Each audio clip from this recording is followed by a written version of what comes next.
Welcome back, everyone, to another episode of LANCESCURV Live. We're on fire this week, and we are basically tearing things up on a spiritual level. I just want to say, at first, this is not an attack on anybody's belief system. But then when you believe in things, it doesn't even necessarily mean that it's true.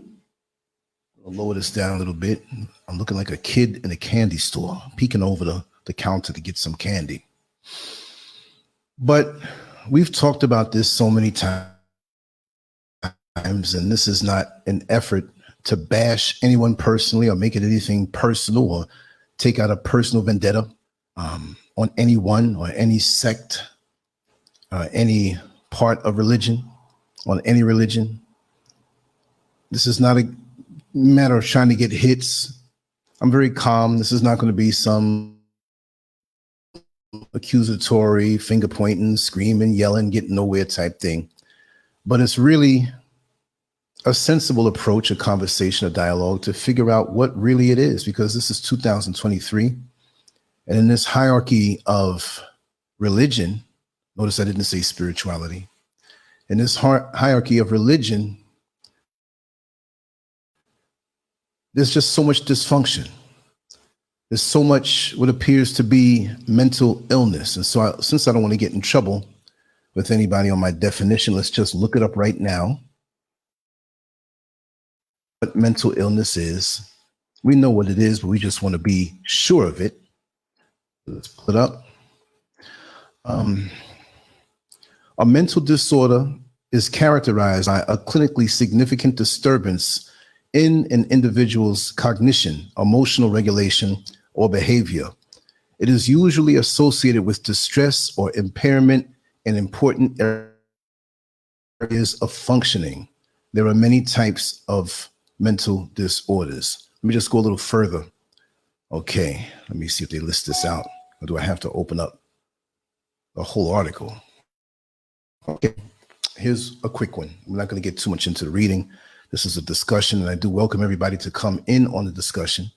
This is not going to be something that we bring up, and I will bring up some examples of things I've been through, but I'm not going to damn everybody because of the behavior of a few, but it's just too much. And that means that there's somebody there ignoring what is going on in the Black church. And people say, well, I don't go to church, it doesn't matter, but there's so many churches across the land and people that we have to deal with in our community, that if we're going to be a powerful community, we have to clean up, even if it's not exactly in our own backyard. Maybe the house next door needs some cleaning up, because the Black church is highly influential in the Black community, especially in America and all over the world where it's been colonized. Like I see here in West Africa, there are churches all over so many places, but the dysfunction levels here are just so high.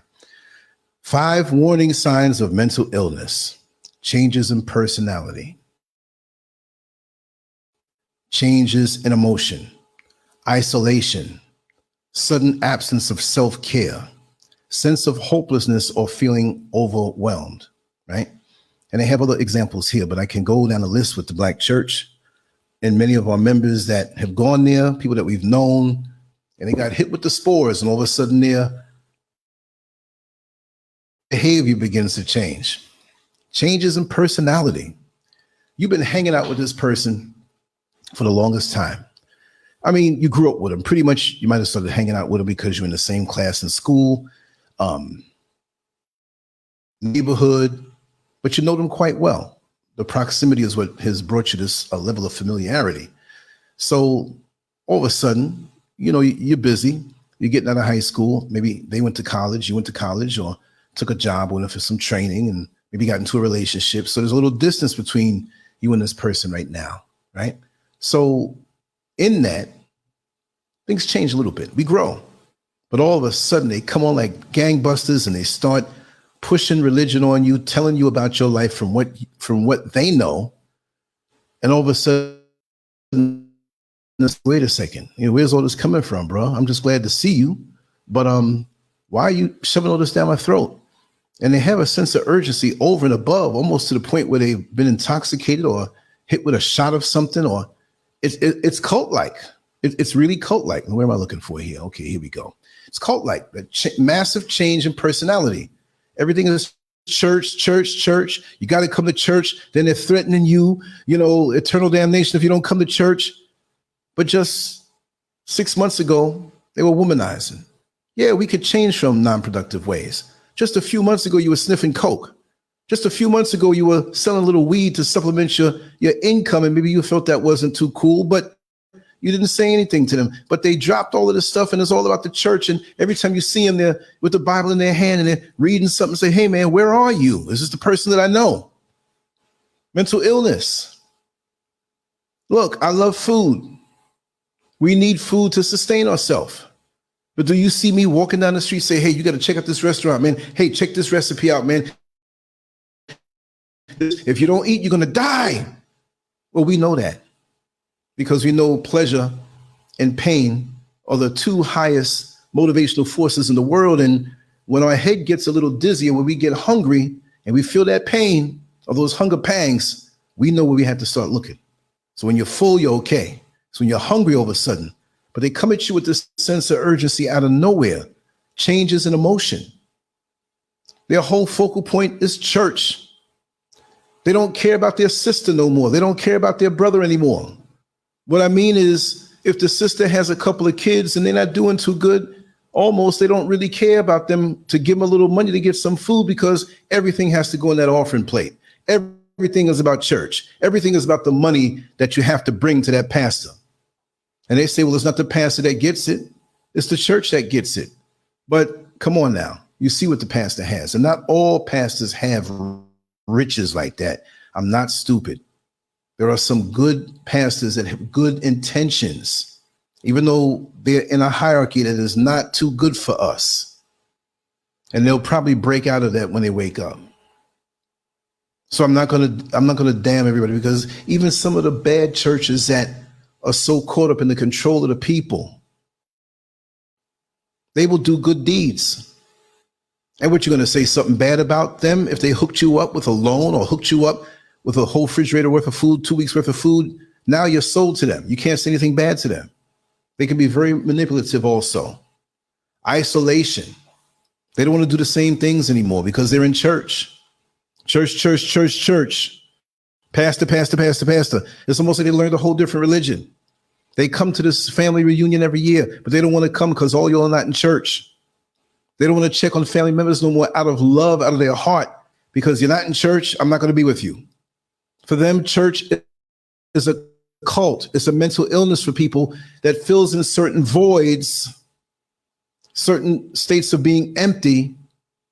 And this is temporary also, because they get so caught up in that until they run it down to the nub. They run it down to the rims. And they realize things haven't changed because it wasn't sincere. It was just something new to do.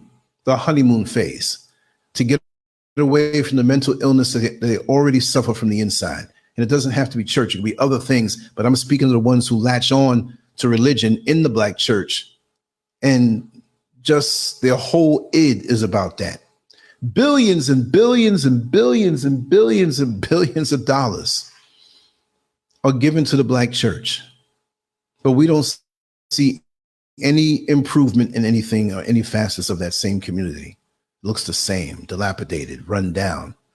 See, that's because, as we well know here, has been taught by Neil Frazier and so many other people, that the money that goes to the church is not going anywhere for us. It's going into those white bankers to subsidize their construction and their gentrification on your neighborhood.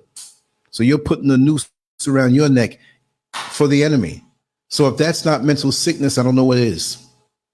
I've seen it time and time again. I've yelled about it, ranted about it. I cannot even get into that. I'm not trying to put anybody down. This is just not a judgment, but an assessment. A judgment is when you don't know. Let me make an approximation of what this distance is between here and the wall. But an assessment, when you can assess something exactly as it is, means I had the tape measure to measure from here to the wall.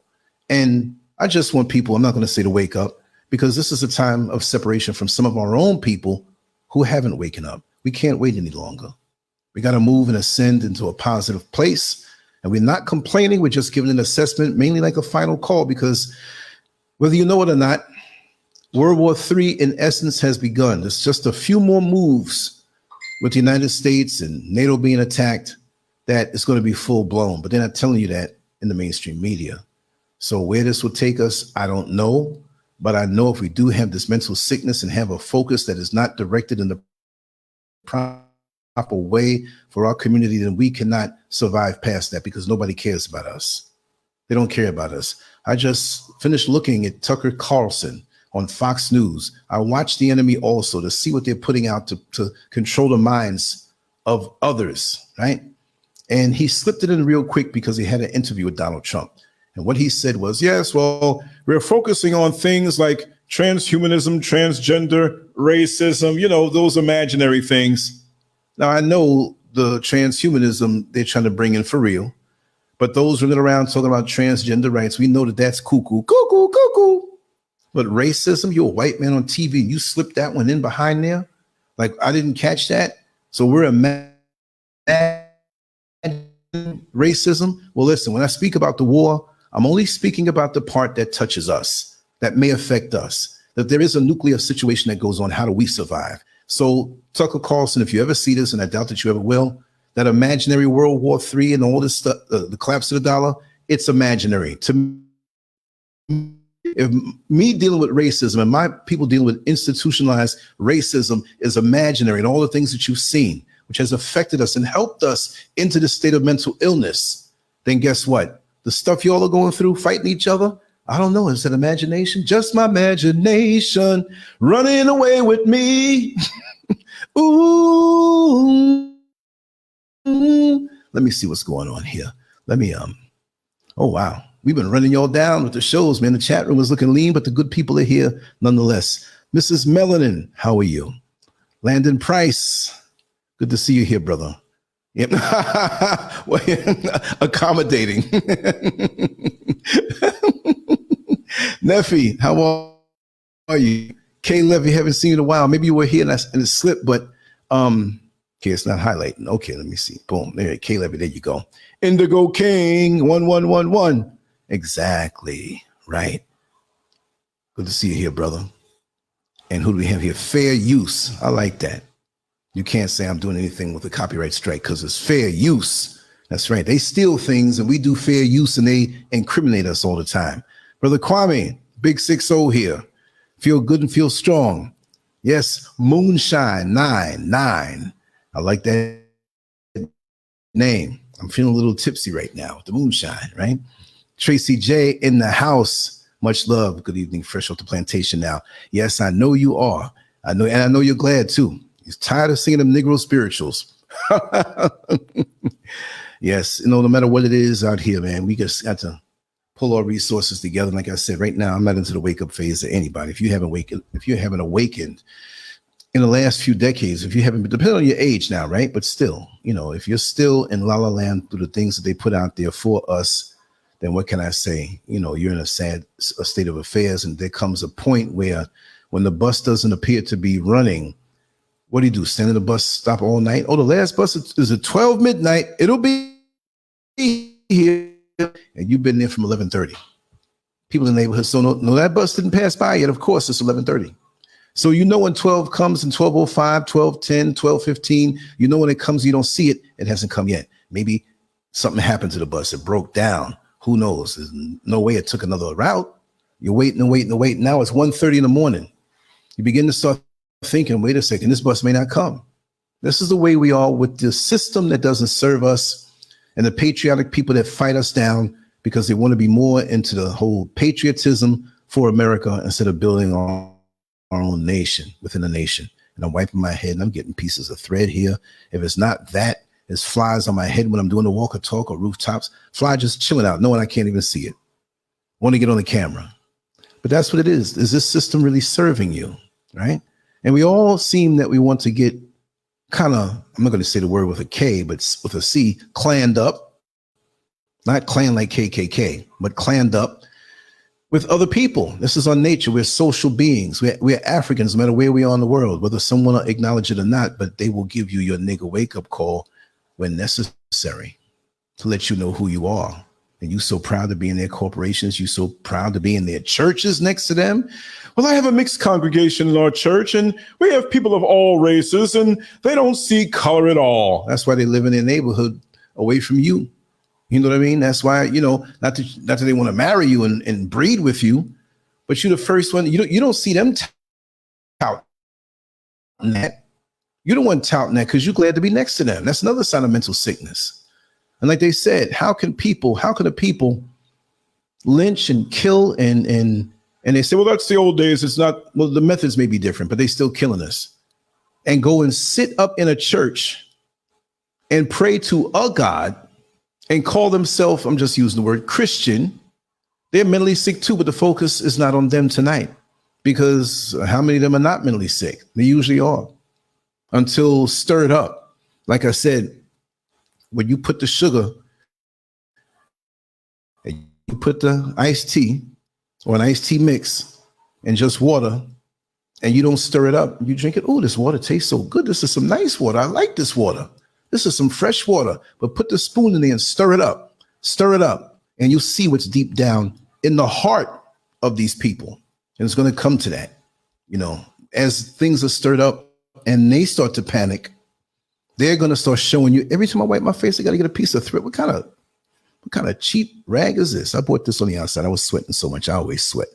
So I'm not unkempt here, but pardon me. It looks like a little cut too. I don't want people thinking, you know, what you getting in fights or something. Hey, you can't stay on. Oh, am I? Okay. Yeah, I'm hitting the right side. It don't want to go.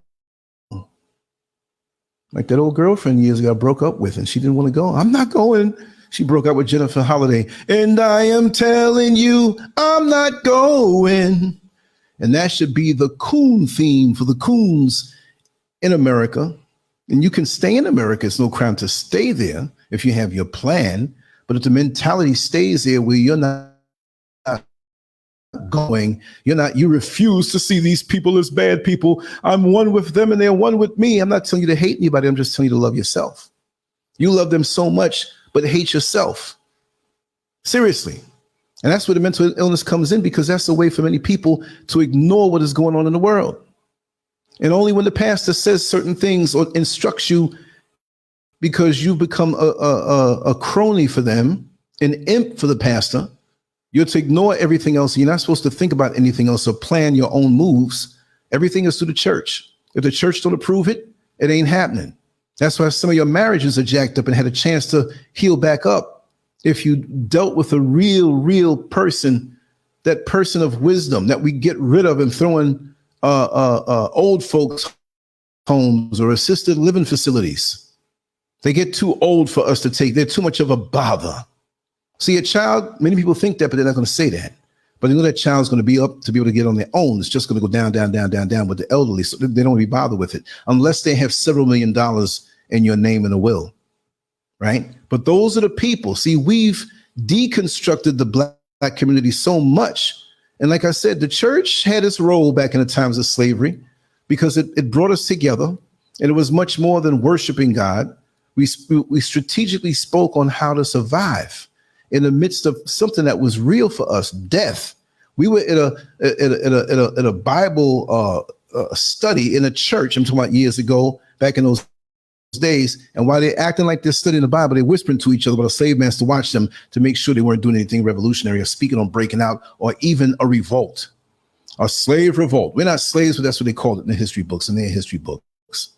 So yeah, they don't tell you about those, but there were countless slave revolts where they took over and killed the oppressor, killed the slave master, and moved on and did it to the next people. I don't know how a lot of those things ended up, but I have a Dr. Isa Muhammad come on sometime. He's a professor of history, and he could tell us about those things better than I could. Matter of fact, I'm going to give him a call tomorrow.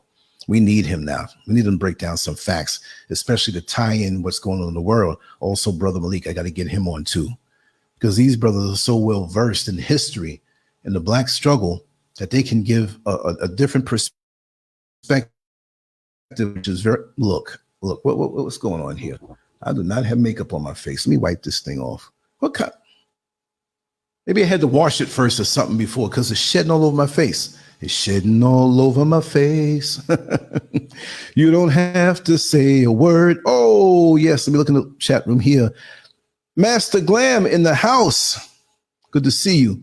D. Griffin, back again, and I love it. And of course, Tracy J. Yeah. Right, exactly. Get on hard times and see how much the church and pastor love you. That's right. That's right. We got Roz. Let me see. Roz Naya. Okay, good. Welcome on in. What is Kwame talking about now? You're right, Coach. When Africans had our churches, we mainly connected with our ancestors and also to fight for freedom against slavery. But look at it now. Too much bling bling. Yup. Too much bling bling and too much backside and too much boobies and too much hate and too much red bottom shoes and too much parking lots that look like luxury car parking lots with all the hate that we have in our heart. Misled and misdirected. So, I'm not going to watch it. I'm going to hold it a certain way so this thing doesn't shed because, I got my fan on. I got the lights on me, but the lights are just overwhelming. 1, 2, 3, 4, 5, 6, 7. It's a whole lot of this shiny head of mine. But yeah, let me see what Rosnaya said. Now let's see here. What you say? Schizoaffective disorder brought on by my church, brought on by the church. Okay, a little typo there, but I know what you mean though. Pimps in the pulpit. Yeah. Oh, good. Queens in the house. That's right. Sutphin Boulevard, Guy Brewer Boulevard, New York Boulevard, Merrick Boulevard, Farmers Boulevard, Linden Boulevard. Should I name some more? Oh, God. Queens, yes. Baisley Pond Park, and the Lovers Lane on the side. I ain't gonna listen. I'm gonna be ready by the time this show is over. But what I'm saying is that with the church and the black church and the effect that it has on us is that it hasn't changed. It's like we're walking into a world that existed many decades ago. It's like something comes over us like that just can't change. Where are the pastors that are talking about things that we need to do to survive with the sense of urgency? You're passing around that offering plate, but what about the knowledge given to us? You have a captive audience who admires you.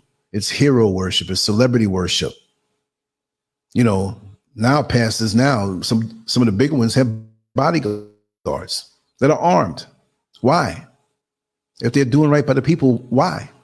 But maybe they're tipping around with a couple of people's wives, stealing money, doing whatever. And again, not all of them, not all pastors are doing that, but the mental illness in the church that we disconnect from the outside world and just, I don't know, we're zombies. We're zombies in the outside world. We're zombified. And this indoctrination, this thing that comes over us, especially the love bombing when you first get in, because we all can use a little bit of extra love and attention. When you first get in these churches, you find so many people smiling at you, accepting you as you are in whatever condition you come in. The outside world doesn't do that. They look at you funny and make fun of you under their breath, and it comes back to you, good friends talking about you behind your back. But then when you go inside this church for the first 2 or 3 weeks, they're love bombing you. They're accepting you as you are. Stand up, young man. Stand up, young woman. Do you have a church home? If I may ask, you're new here. We haven't seen you here before. Where are you from, if we may ask? Oh, I'm from South Carolina. Yes. And I'm new here, and this is New York, and I'm just so glad to be here. Yes, sister. Let's get a little hand for the sister. Hallelujah. Praise Jesus in his name. Yes, and I just feel so good. I feel the spirit of the Lord here, and I just want to ask, can I be a member here? Yes, you can, sister. Oh, hallelujah. Doom, doom, doom, doom, doom, doom, doom, doom, doom, doom, doom, doom, doom, doom, doom. And you're like, oh man, all of this for me? Wow, all these wonderful people. I'm going to the bathroom and they're saying praise Jesus and hugging me and thanking me for coming there. When I go to work, nobody wants to smile at me. When I go home, nobody wants to smile at me. They run in the door and close the door and shut the door. Here, there's your food. You don't get no loving at home. You don't get no real loving at home. So I'm going to this church and all these people are so happy to see me. Man, what a dopamine hit. That's what you go in the church for. That should have been in the title, really, that dopamine hit. The dopamine hit of the black church. because we don't get no feel goods nowhere else. So we come in there for the feel goods. So you're overwhelmed with the fuzzy, warm feel goods that you get in the church, and you can't believe it. You don't even masturbate that night. You're so ecstatic. You're, oh man, battery operator boyfriend over to the side. Zzz, what's up? You ain't gonna visit with me tonight? No, I don't need you. I got another way to come. I'm spiritually coming, but you're not spiritually anything. It's religious. And religious things sometimes you can forget to do.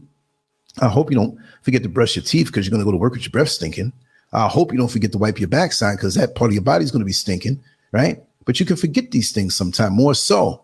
Not that. That's mental sickness in itself. But things that you do over and over, sometimes you leave the house and you're halfway to work in your car or in the commute, you realize I don't have my cell phone. I usually take my cell phone with me. We forget these things. But with these things that are given, when they love bomb you and hug up on you and they send them two church sisters to your home, depending on if it's a couple, they may say a man and a woman, and they want to see what you have in your home. They want to see what kind of car you drive. If you have another type car, they ask politely to use the restroom. When they're in the restroom, they all up in your medicine cabinet, seeing if you're taking these psychotropic drugs. If you cray, I'm not saying you are if you do. They just want to see medically what you got going on. Oh, sister so-and-so. They run back to the pastor. I don't see no man there. She said she's single. She only had one toothbrush, so that's a good sign. But we saw some birth control pills up in there, and they were just administered last week. So sister so-and-so. So the pastor has to hurry up. Ain't no man in sight, but maybe there is. One toothbrush. We know what she doing. She got them pretty lips. And you know how dangerous lips can be, both pairs. Oh, man, come on, man. I'm going to put some music on Get Up and Get. I don't want to be all sliced up looking. Oh, man, this is a conspiracy. They waited for me to get this. No, I'm just playing, right? But that's what they do. Let me drop the link if anybody wants to come on inside during this, and add on something to it. I'm laid back today, and this is not going to go for a long, super long time, super duper long time. For a little bit, we'll go on, and then we'll open up the conference line and roll out on that because y'all are off the chain on the conference line. Oh, man, uncensored too. Everybody talking. We're talking about all kind of things. We can let it hang out all the way. Anybody want to come on in? Anybody want to come on in? Let me just acknowledge new folks that came in. I'm kind of far away from, would you say I know all about them? Yeah. I'm not going to say I grew up in it strict, right? My mother said, you better go. Huh? You sleeping? You ain't sleeping? No. She really wasn't like that. She was raised that way, but not in the churchified. She had a little dignity. She didn't really, I'm not knocking any parts of Christianity, but she wasn't really with the Pentecostals, but she went to Pentecostal churches if she had to sing. For those who don't know, she graduated from Juilliard School of Music, a very prestigious school for music, one of the top schools in New York back in the early 50s. And she sung opera. But because, when you sing opera, you could sing anything. So there were people who were so caught up in her voice. Her voice was really, really well trained. It wasn't somebody who, no, it wasn't that kind of thing. Well trained. For many years of my life, I would go with her to different rehearsals. But when my brother was born back in 52, that took her attention. So she didn't fall off.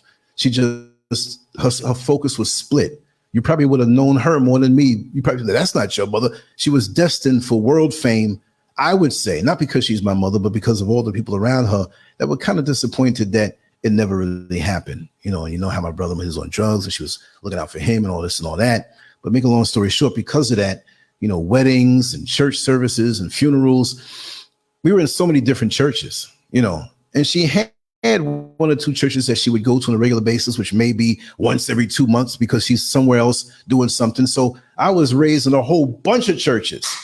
I had friends of mine who went to church regularly and I hung out with them. So I'm going with you because it was a fun thing because we were there making fun of people anyway when they were getting in the spirit. We were young. We didn't know. Come on, y'all. You see the little kids. You see somebody all in the, like Tracy J asked last night in the conference, when they fall, why do they always fall back? Right? I want to hear from you, Tracy J, on those few things. Why do they always fall back? Why, and there's always somebody to catch them, like it's on cue. My thing is like, what if you like somebody who had a vendetta against the person who was getting in the spirit, and they fell back and you didn't go to catch them.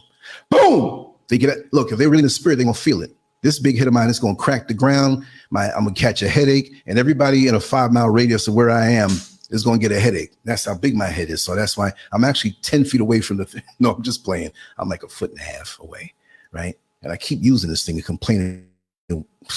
Tag on it. You know what?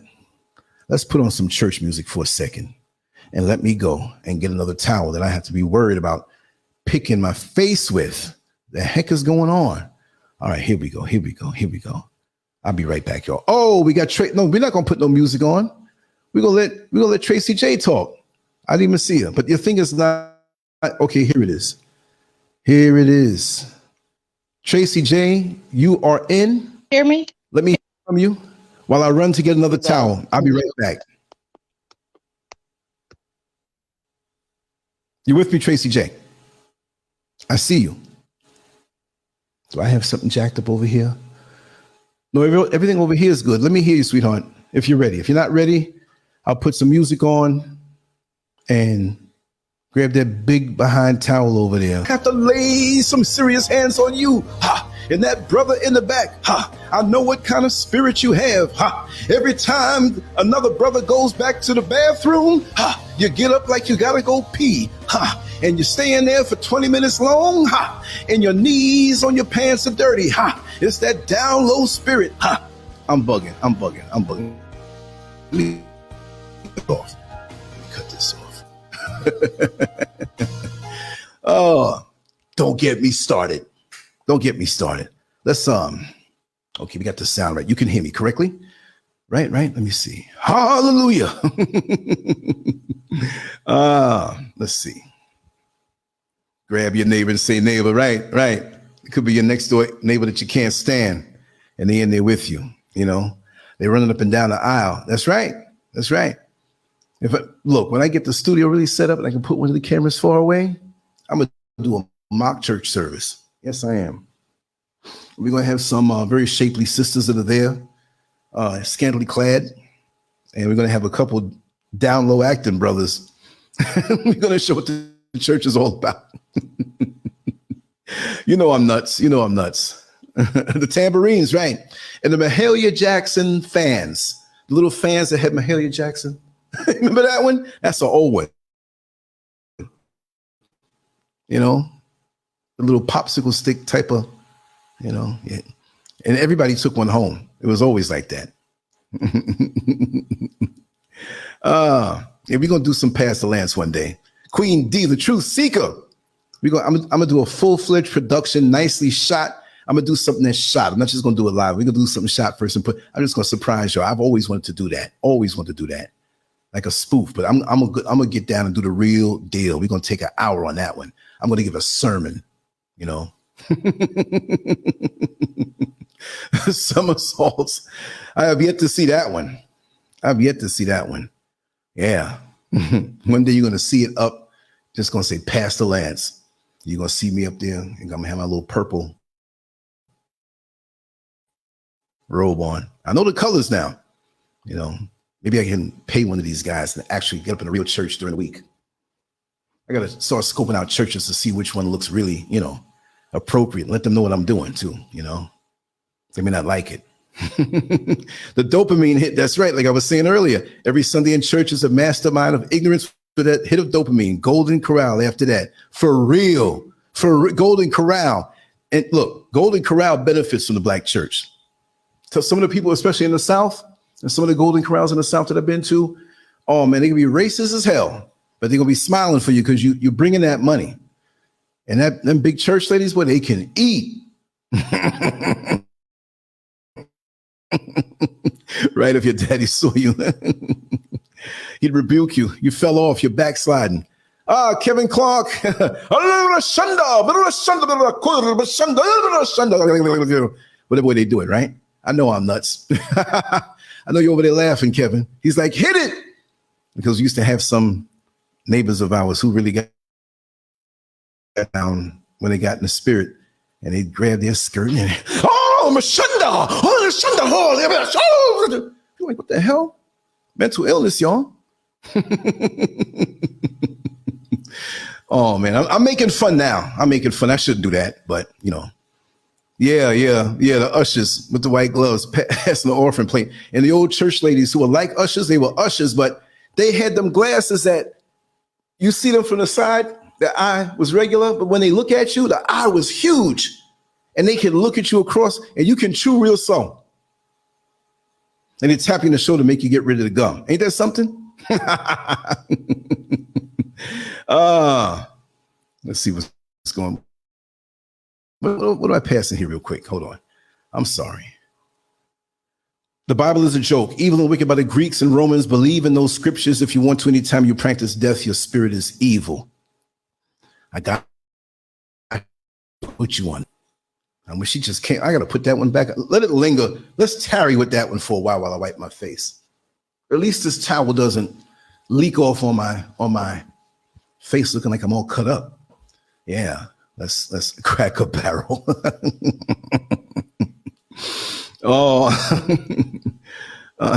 Walking into the church was how they, should have shunned you.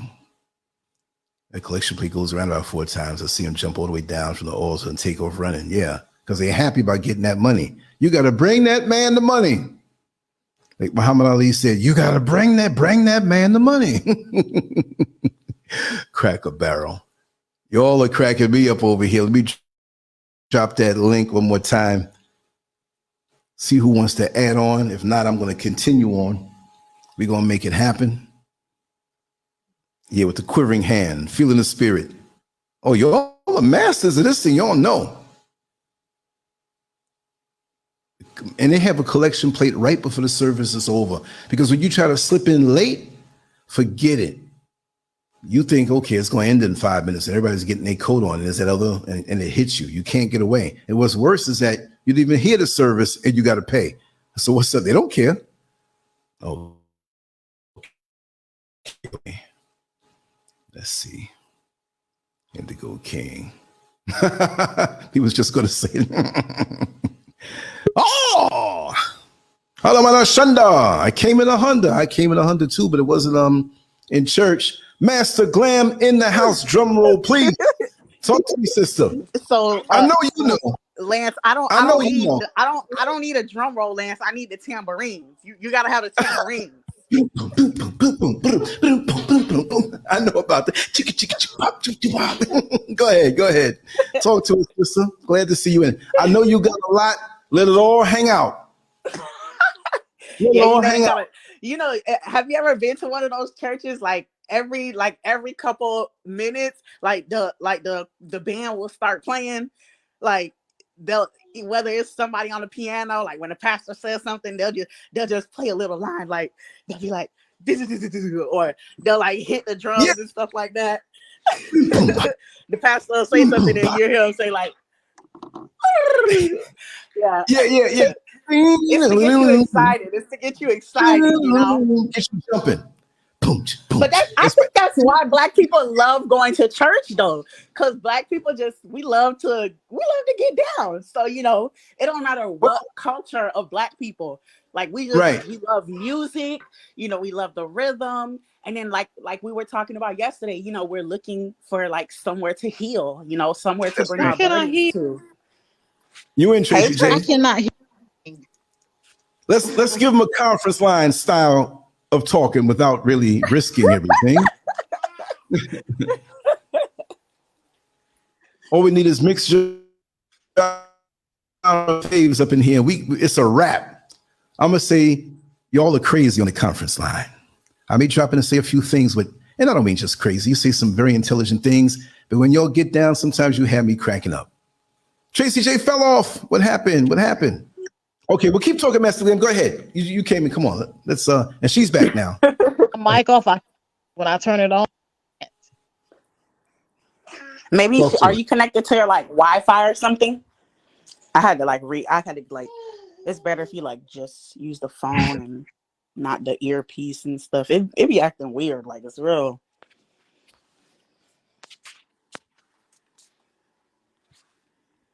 I'm sorry. Kevin says hit it. I gotta hit it. We go into the store sometime. Back in the day, decades ago, Lance hit it. Another shunda. It's always a shunda in there too. Okay, I Yeah, can 'cause hear now. they're all speaking the same language. They're speaking their own language. It's their own language, their own demonic language. Cause like, what are you saying? And like you said, sometimes they do, or they be like, oh shana na na, like it's certain stuff that they. There's a That church down the stuff block. is not tongues. That stuff is not tongues. It is babble, because actual tongues is a language. It's a language that can be understood. That's what tongues is. It's not this What's babble that they pass possessing on. them? What's possessing them to speak like that? That's a demon, because Satan is, when they speak in tongues, they sound the same way. Well, why ain't nobody calling it out while they in church? Why ain't Because nobody they still calling them was out? teaching that they're still teaching that it's tongues. They're still passing it off as tongues, and it's not.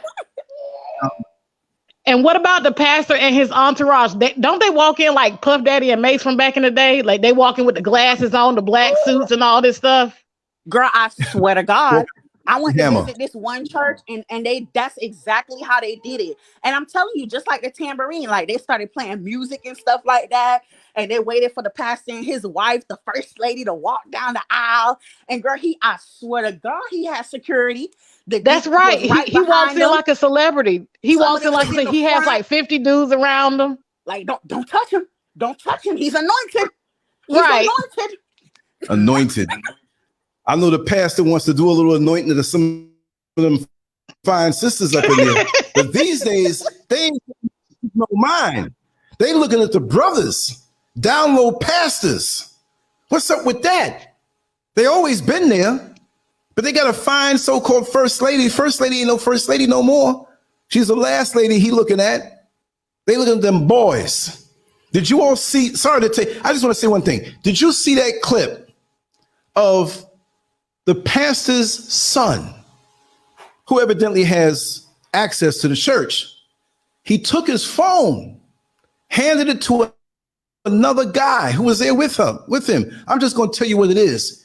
And gave the guy oral sex in the front row of the church. The church was empty. And he did not. Yes, please. Anybody here that saw that, just say like yes or just a why. I did not. I'm glad I didn't see that.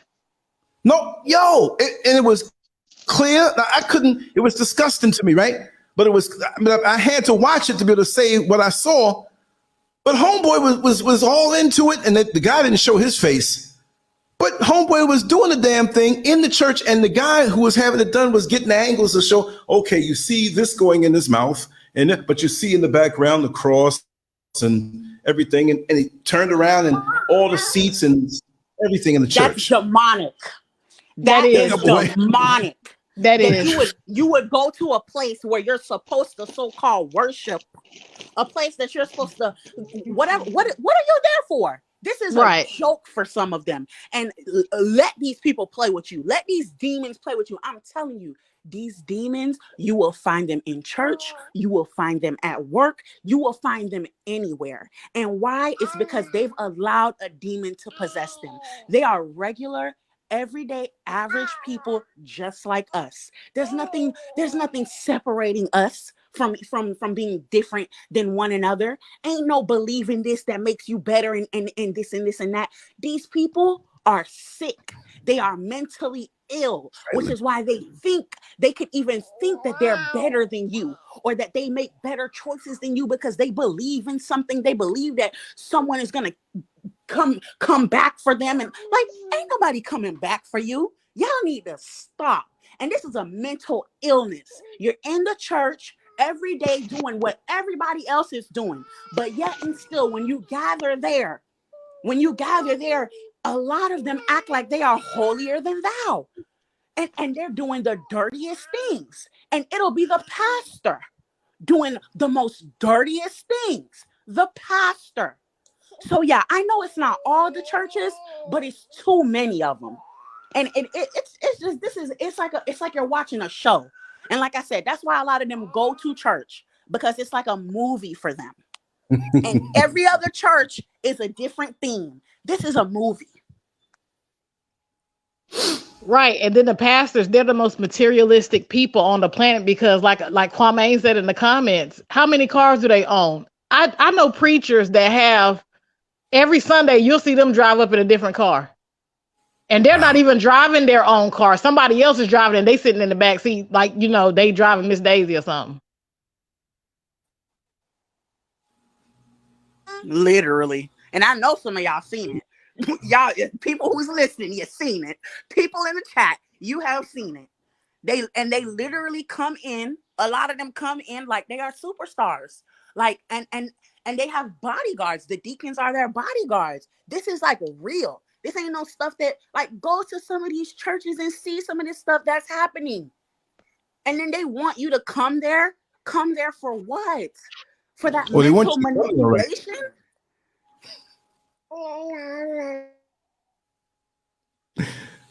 No, I said they want you to come there, right?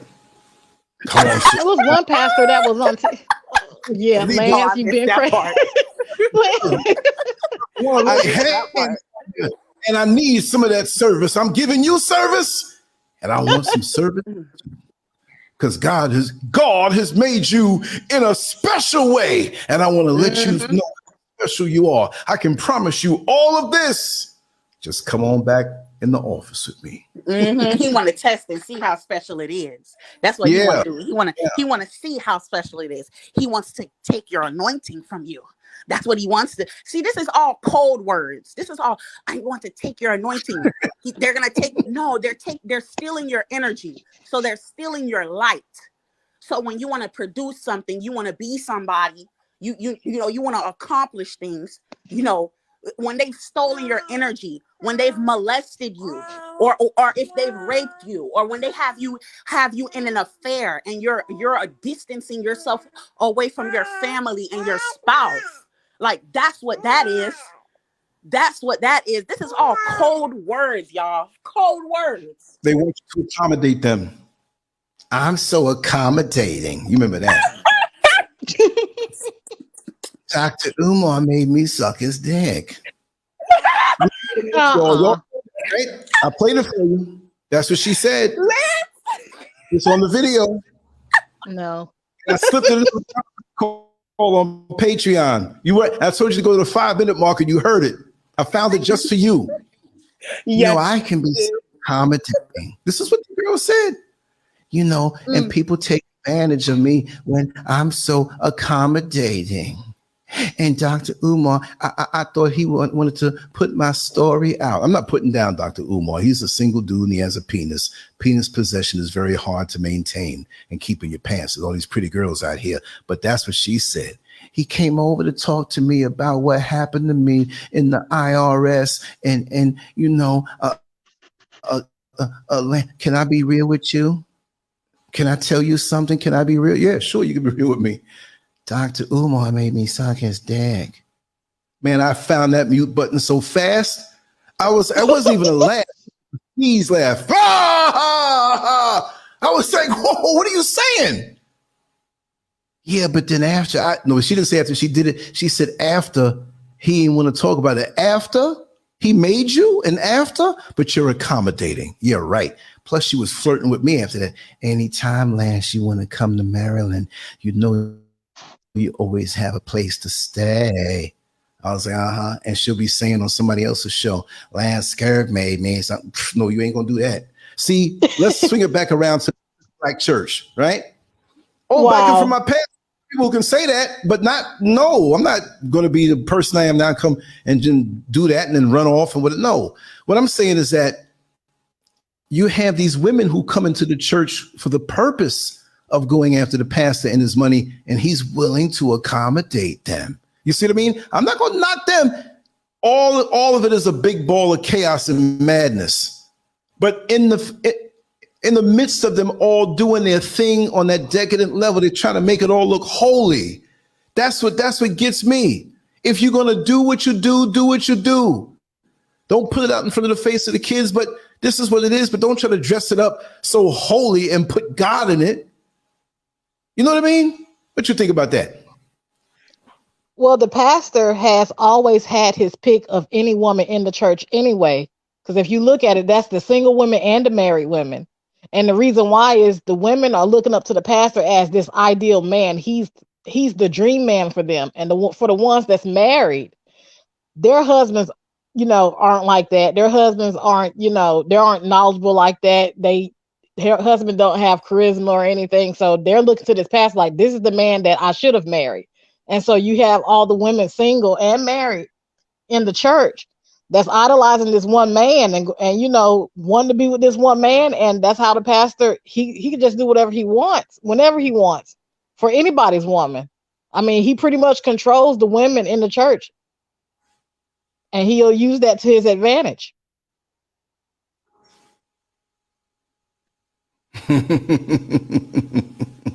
And I've literally seen that. I've literally seen it because my dad, like I said, my dad's a pastor, and he have other pastors that work with him. And I'm like, my mom would, like I said, my mom is, she's a pastor's wife. I ain't gonna lie. She come home and be gossiping with her friends on the phone. Did you see so-and-so? Her husband was trying to get in the car, and this other lady was going to sit in the front seat. I guess they were going to give her a ride, and did you see how she started acting? Like, don't sit by my man. Don't sit by my husband. The front seat is for me. The front seat is for me. You just gonna let her sit in the. This happened, and you would think that, oh, it's just that just happened. She wanted the front seat. No, baby, she was insecure because a man was cheating on her. That man was creeping, and he was the associate pastor. He was creeping. She came and told my parents about it, about how her husband was coming home at like 2 and 3 o'clock in the morning, and he wouldn't even come inside. He would sleep out in his car in front of the driveway after he just came from his girlfriend's house. So yeah, he was the pastor doing that shit.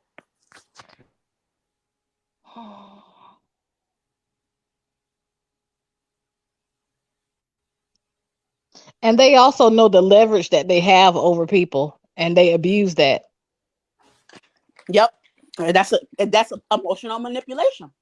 Emotional manipulation. So just like we keep talking about, this is narcissist behavior, because they think that they're so holy that you can't touch them. Like, just like Tracy said, it's like they feel like they have some kind of anointing on them where they can do stuff, but you can't. Are you sick? Why would you can't get up there and talk to me and tell me what to do, and you're doing just what I'm doing, and even worse. You can't do that. I'm not gonna listen to you. I'm not gonna respect you. No, you're treating your wife like trash. You're not a man. You're not there for your children. You got your wife raising your children alone. I have no respect for that. Some of these people, they are sick. They literally, that's a mental illness. You're being controlled by a demon. You need to go somewhere, heal yourself, and just close your mouth. Close your mouth and go heal. Go be alone.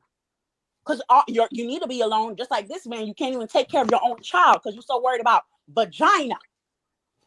You're so worried about vagina, and then you come to hey, just like Lance was talking about that little girl. You never know. They could be at church talking to you and they got pussy on their breath. Who knows what they be doing?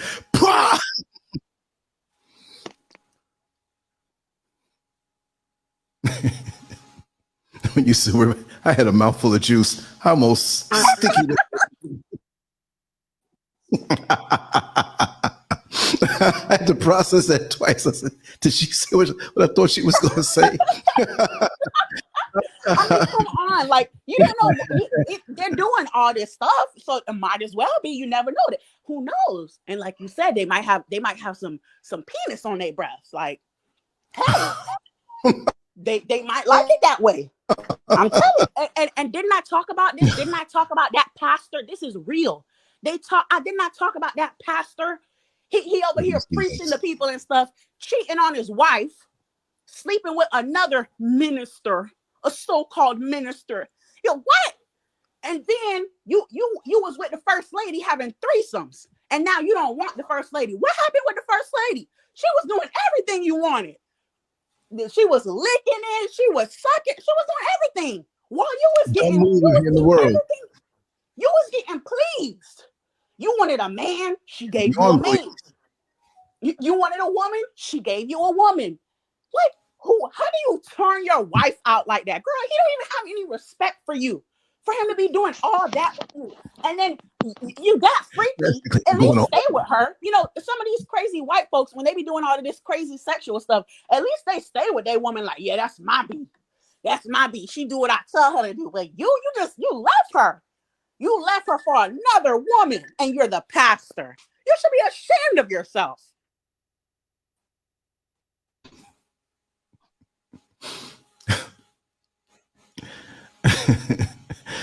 Master Glam is tearing it up. You know, Master Glam, I received, a cease and desist letter from some company that said I was using their trademark. And I'm like, what trademark is this? I looked down there and it said, Master Glam. I'm going to send it to you. Oh, wow. I don't know if it's something fake. It looked real. It's just fake. because I had the name on a video. Let them hurry up and let them try to come after me. You can send it to me, but it's definitely fake because it's definitely not trademarked. Right. The only thing I know that's even close to it to being trademarked is Glam Masters, which is a TV show. So I don't know what that could be, but no, nothing to be scared of. I'm sent things all the time from years ago. Cease and desist. You have to pay us by Friday $42,000 for the use of our image. I'm like, are you crazy? Go ahead. I'm gonna start recording them. I'm gonna start recording them and just ripping them up a new one. For real. Y'all are crazy. Y'all know it well though. You know it well about the church. I'm gonna say it again. I think I did it on the conference call. I will say it. No, I did. I said it on one of the shows this week about the what was he? What was his position?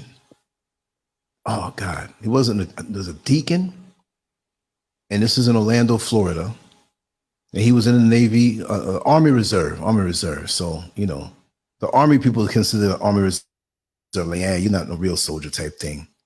So he would come to church with his Army fatigues on, and you know, I might be deployed later on tonight, and this and that. You know, playing up to it. He had a couple women in the church. One used to ride the bus with me and tell me everything. This is how I know, right? And I heard from other parts. See, doing this stuff and just doing the public jobs I had, you find out everything. So one of his things is he would go to the church, but nobody was there because he had keys, and he would go because he didn't have any internet by his own house. So what he would do is go into one of the offices and lock the door, put on the computer, whip open his jar of Vaseline and watch porn and whack his problems away. That's what he did. This is classified information. I hope you listen because I don't like you. I hope you have something to say about it. In the church, even if you're not really, you know, I mean, come on, man. Show some respect. Show some respect.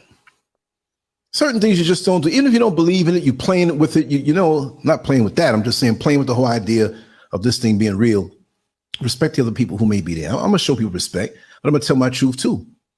Well, you ain't being so respectful, telling it like you're doing now. Well, it's my experience, and I'm good. Yeah, you're right, Libby Lou. The preacher's kids are just sneaky freaks. Libby Lou. No, but I'm not saying about isn't you. Libby Lou a PK too? Isn't Libby Lou a PK too? They're not freaky. PKs are just like you. It's just that you expect them to be a certain type of way. That's what you expect. That's true. But you know, to me, it seems like, because I've had my encounters in life, and I'm not going to say all of them that way, because there's some who are cool, you know, whatever. But those visible ones with those flashier pastor fathers, the ones with the pressure's on them because they can't go to the corner store without, oh, that's the preacher's kid. You're not you. Mm-hmm.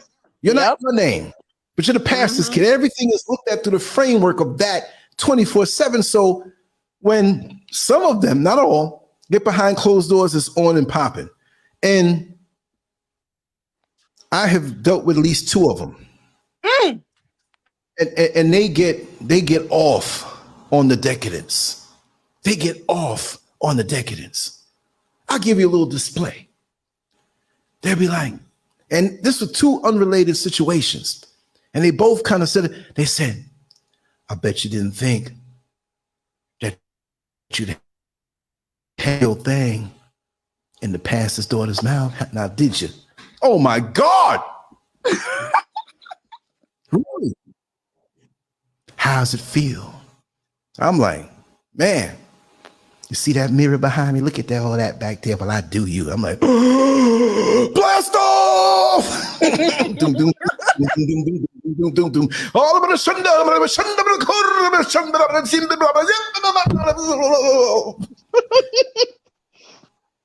girl, where's it at?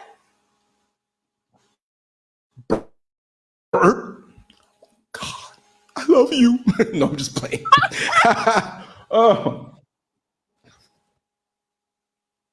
Let's just say I've had my fair share.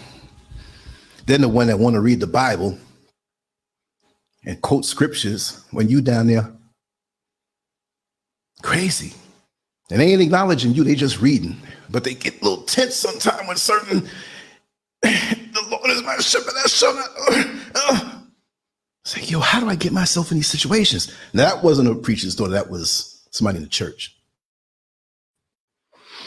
Because, you know, me as a teenager, that's all I've known. Them older ones that want you to come over and do work by their house. I already talked that already, so y'all know. This is going to be a lit conference line tonight. Wherever we take it, wherever we go. Yep. Very. But, you know, I think, you know, maybe with that girl, it's like something that was like, you know, she was releasing her inhibitions, you know, because she probably, who knows, maybe she doesn't do that. And, you know, she was, Right. you know, ready to, you know, please you. And who knows, maybe she does do it and she gets off on doing it. And she likes that, you know, her daddy doesn't know what she does. So, you know, everybody has their own vices. And then also I think it's like a spiritual thing too. So, you know, she probably, it's just that energy that she has, you know, that energy that has become of her. So, you know, she wanted to release that energy on you. Yeah. And lots of times, from what I understood, seriously, that it's almost like revenge on the fact that, you know, I didn't ask to be the pastor's daughter. So I'm going to get back at that. Maybe she doesn't hate him per se, but the situation, you know, her proximity to she can't just be regular and go out in the street and have a good time. I don't mean in the street doing something bad, but go out with the girlfriends in those formative years and just cut loose and have a little fun. Oh, there's the pastor's daughter. We got to watch her hard. Uh-oh. If she bent down to pick up a piece of paper that she dropped to put in the garbage can, they're going to come back. Oh, she was out there twerking. You know what I mean? Anything. You might itch your nose. I think she sniffed cocaine. Might be somebody else that she's talking to, you know, in the church, and they see you and you got a long walk, and where you walking to? I got to go a couple miles. Come on, I'll give you a ride. Ooh, she picking up strangers and hoeing. You see what I mean? Everything is from the framework of that and looking for the flaws. So when you do get behind closed doors and things are on and popping, it's like, you may not even want to really be into doing it, but I can do this now without being under the scope of being the pastor's daughter or the pastor's son. That's got to be a hell of a pressure, you know? And definitely, Lance, you speaking the truth, because it's happened. It's literally happened to my little brother. Like, you know how younger kids nowadays, they go to like hotels and have parties. So he went to this party and we don't even know who it was. But somebody saw him and they was like, isn't that Pastor so-and-so's son?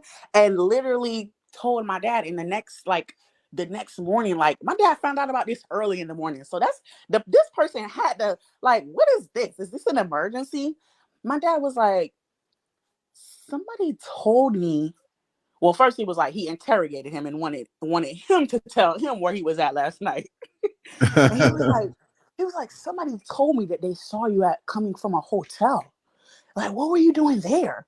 And it's just like people are gonna be people. Like, just like Lance said, like the girl, I mean, it's the truth. You don't ask to be put in these positions. You know, these are things that just happen. It just so happened that my father is a pastor. I didn't ask for that. That's why even when I became pregnant with my first child, I was almost 30 years old. I was 27 when I had my baby. And everybody's just, even though they didn't say it, this was the energy. You might as And well have been 12. mhm, this is the energy. And then, people start to whisper, and then somebody, oh my God, did you see the pastor's daughter? She's pregnant. I went over there to her father's house, and I went to the pastor's house, and her stomach, she's really pregnant, and she's not even married. Oh my God. Yeah, so this is the type of stuff that they do. This is the energy, and it's just like, no, I'm just a regular person. Like, that's a whole nother topic, but yeah, that's what they do. That's what they do. Yeah, but half of these women who are out here saying that against you, and you're 27 years old and have a more stable home than some of these who are married to men who are out there doing all kind of things. I mean, it's to the point where when a woman catches her husband cheating, she better hope and pray that it's with a woman, much less find out he's cheating with a man.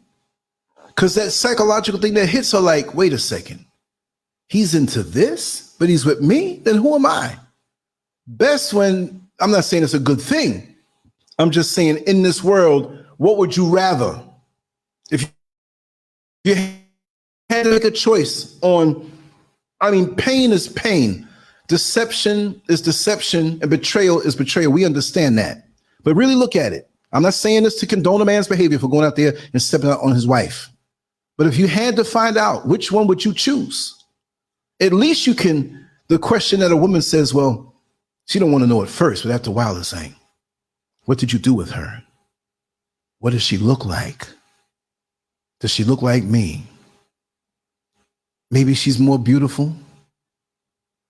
Because most of the time, I'll tell you, most of the time when men step out, aside from the down low stuff, which I don't know nothing about, but they stepping out with somebody who probably pretty much doesn't look as good as you. That's what freaks most women out. That this woman he's taking a chance with don't look as good as me. Now, we don't know what the scale and the measures are of what looking good is, but pretty much you know what your man likes, whatever. But another big rusty dude. So what you're doing with him is not the same thing you're doing with me. So if you're doing that with him, why are you with me? And it's a certain type of, down to the years I've noticed this, interviews I've seen, people I've talked to that have been through that, where they found out that their man was a down low brother cheating with other guys. It's a certain pain. It's a different kind of pain. It's a more breathtaking pain. Like that. This really stops them in their tracks, because in the back of many women's minds, not all women that are married or in relationships, there's that thing like, okay, you're not paranoid, but it's like something that's actively on guard. You know, just like a security camera or a motion detection system that is there, but it's not active. And if it doesn't go off after a while, you go check to make sure the batteries are okay and the wires are all right. Okay, it's okay. Everything is good, no problem. But that's in the back of your mind. That's why you put that security system there in the first place, just in case. And it's that part of the woman's intuition that's always running. She could be having a good time with her mate and everything is fine, and she's not even thinking that way. But there's that 1% of the 99% energy that's on guard. Might catch a glance from another woman, seeing her looking at your man, or he's acting funny. He's putting on his good clothes just to go walk now. He's going out different times. See, with the pastor, he gets away with a whole lot because there's many things that he could be doing that he has an excuse for. And so, like I said, I don't know what that pastor there, that Master Glad mentioned that the first lady was doing threesomes with him. So even still, that shows you, not to condone that, right? But she's letting him bring women home and do this, and she's probably into it too, because that's pretty much what it is. Or maybe she thought that if I give him this, I can control it. No, you can't. Because a man who has that kind of thought in his head, he wants to have his cakes. I'll say cakes, and I ain't talking about the cake that you make with Duncan Hines. He wants his cakes, and he wants to eat the other cakes too. And that's something just like the homosexual spirit. that never get satisfied, because there is no satisfied. There's only exhaustion in that, where they're spent and tired of doing what they do physically, thinking it was pleasure. Oh, I'm tired. No, they ain't satisfied. It never stops burning because it's not balanced. And a lot of these people in the church and in regular life have relationships that are not balanced. So therefore, it can't be satisfied. It's not in balance. And they're not seeking balance. It's just reaction to the lust that they feel. And the power of the pastor. You know how people come at you when you have a certain position on a job. People come at me a certain way. When I was working in the jail and the inmates that are there, they come at me a certain way. Women in the street, I'm pumping gas. They see I got the uniform on. They come at me a certain way. Even a regular old bus driver, especially in Orlando. Not too many great jobs out there. It's a pretty good job. They look at you. Oh, he's clean. His bloodstream must be clean. Must be making money. So that cuts out a lot of the things. So with the pastor, and I've said it before, there are a lot of women who are there who say, okay, he's a pretty nice guy. You know, I wouldn't mind having somebody like that. And that's it. And then you have the other ones who, pretty nice guy. If he hit on me, I don't know if I'd refuse or not. Yeah, sitting there smiling with the first lady. Then you have those who are like, they actively thinking about the pastor. They may not be aggressive enough to make a move, but if the pastor looks at them a certain way, they'll put themselves in that pastor's way. Right? Man. And you're looking up to see him. He's up there and you're looking up. Everything is right. Of course it's going to be right. The suit's right. The shoes are right. You're not looking at him or at home with him when there's streaks in his underwear that the first lady has. And I'm saying first lady, you're the first lady. Whoever you are as a woman, you're the first lady. Stop that foolishness. But that first lady, she's cleaning the streaks out of his underwear. She sees him a lot different than you do pastor worshiping when he's up there in front of the pulpit. And everything's so perfect. His car is perfect. And look at the rings on his finger. And he walked past me in a cologne. I don't know what kind of cologne that was. Everything's perfect in your mind. And you have your voids. But I'm not blaming the woman.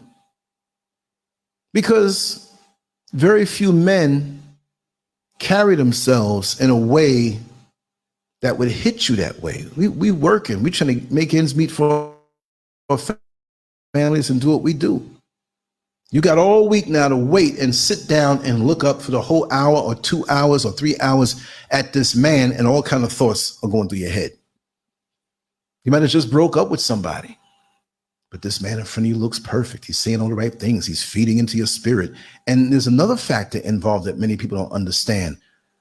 When some women see how the pastor gets so much admiration from so many different factions of life, if it's one of those pastors that may not be a mega pastor, but he's well-to-do, and he flies all over the world, and he brings in some person from another country to speak, and they give him the utmost respect, and all these different people from all over the world in these conventions say these high words to him.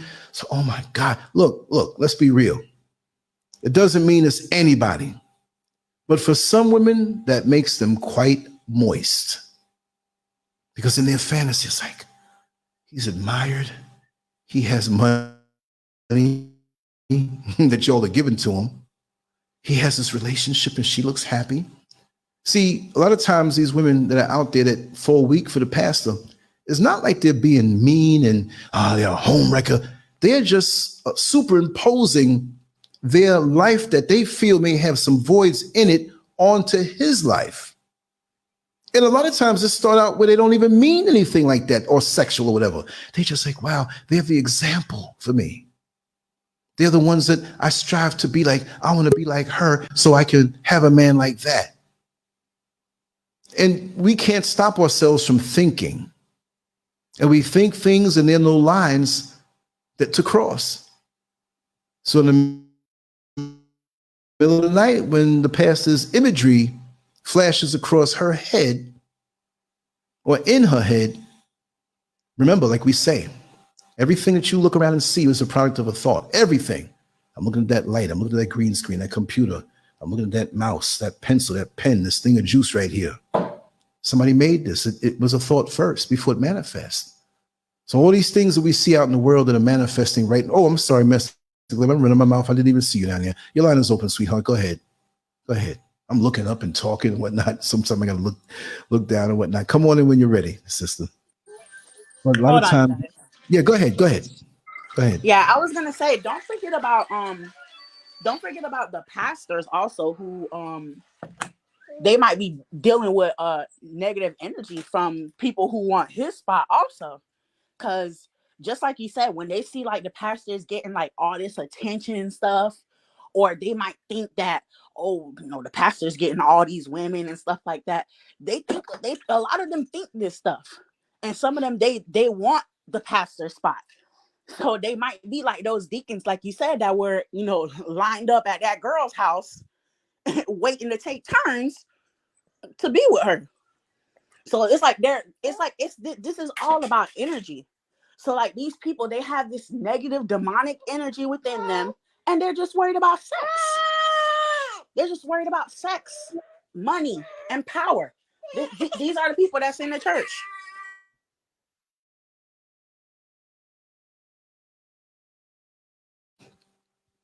Yeah, we need to talk about that tomorrow. About the DL stuff. For real. No, let me tell you something. SK Chandler. I'm not blowing it up, but you mentioned it. So, you know, what she said about her ex-husband being DL, and it's growing. We don't know the numbers, right? So let me just put this in here. SK Chandler, if you want to come in, hit that link. If not, I'm not going to grill you or, oh, what happened? You know, maybe something painful. I just wanted you to say something light. If you hit that link, you don't have to show your face or anything like that. But in the church, that is overrun so bad. Because they Different can't live proportions in their different real churches. Yeah. Yeah, Tracy J, I see you. There's something you got to do on your phone because it's not highlighted all the way. So there's something you got to do. There you go. There you go. Tracy J, you're in. But go ahead, Master Lamb. No, I was agreeing with you. Because they can't, like they have these desires, but they can't act on them because they're at church and they have to keep this facade. But really they're homosexual. They you know they want to be with men, you know, and then they marry women to try to pretend like they're straight, you know, so that they keep up this look. It's terrible. You can't do that kind of stuff to people, man. That's demonic. When you take away somebody's free will. Mm-hmm. Can't do that kind of stuff to people. That's terrible. You can't do that. And then when you're like, when you do stuff in the dark, like a lot of negative things will come to you because that's just the energy and the vibration that you're on. So you never know, you could pick up a disease or something. Like these people, they don't love themselves, they don't care about themselves, and they don't care about the people who are around them. And you also have to realize that when you do something, it affects the people who are around you. So when you're cheating and stuff, it's affecting the people around you. Even those people who pray evil on pastor or want pastor spot or the deacons, like all this stuff, like you're bringing negative energy to you. You are on a low vibration and you're just going to be on a downward spiral, man. A downward spiral and an endless loop. Just evil. That's right.